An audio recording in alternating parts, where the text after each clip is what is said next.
विद्यार्थी मित्रांनो, तुम्ही सगळेजण स्कॉलरशिपचा अभ्यास करायलात की नाही? आत्ताच तुम्ही सगळेजण हे बघा 25 पासून ते 35 पर्यंत सोडवलं, नंतर 22व्या प्रकरणापासून 24व्या प्रकरणापर्यंत सोडवलं आणि नंतर 10व्या प्रकरणापासून 15व्या प्रकरणापर्यंत तुम्ही सगळेजण अभ्यास करायलात का नाही? आता अभ्यास करता करता काय झालं माहिती आहे का? इथं बसलेल्या एका विद्यार्थ्यानं मला प्रश्न विचारला, सर अमुक अमुक प्रॅक्टिस सेटमधलं तमुक तमुक मला गणित समजत नाही. बरोबर आहे, प्रश्न विचारला.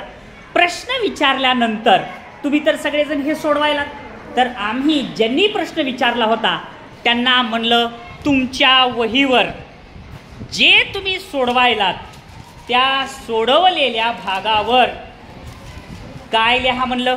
आता बघा हे प्रश्न सोडवला आणि ह्या सोडवलेल्या भागावर काय लिहा म्हणलं, 10.1चं चौथं आणि त्याच्या पुढं काय लिहिलं, शंका आहे. संपला. असं लिहिलं की तुम्ही घरी जा. घरी गेल्यानंतर आपण सगळं शिकवलेलं आहे का नाही? सगळं शिकवलेलं आहे. याचे सगळ्याचे व्हिडिओ आहेत. त्या व्हिडिओची माहिती ही तुमच्या सगळ्यांच्या व्हॉट्सअप ग्रुपवर पाठवलेली आहे.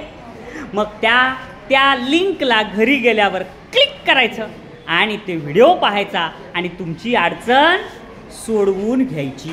आणि तरी पण नाही समजलं तर मग आम्हाला विचार. सगळ्यांना समजलं पण अभ्यास करा. दिवाळीनंतर इथं बसलेले जेवढे मुलं आणि मुली आहेत त्यांना एकच सूचना आहे, दिवाळीनंतर मी सिलेक्टेड बॅच करणार आहे. जे मुलं अभ्यास करतील अशा फक्त 10, 15, 20 मुलांनाच मी बसू देणार आहे, बाकीच्या मुलांना नाही. इकडे समजलं सगळ्यांना? त्याच्यामुळं मन लावून अभ्यास करा. काही अडचण असेल तर व्हिडिओ पहा आणि तरी पण नाही समजलं तर आम्हाला 50 वेळेस विचार. ओके, करा अभ्यास.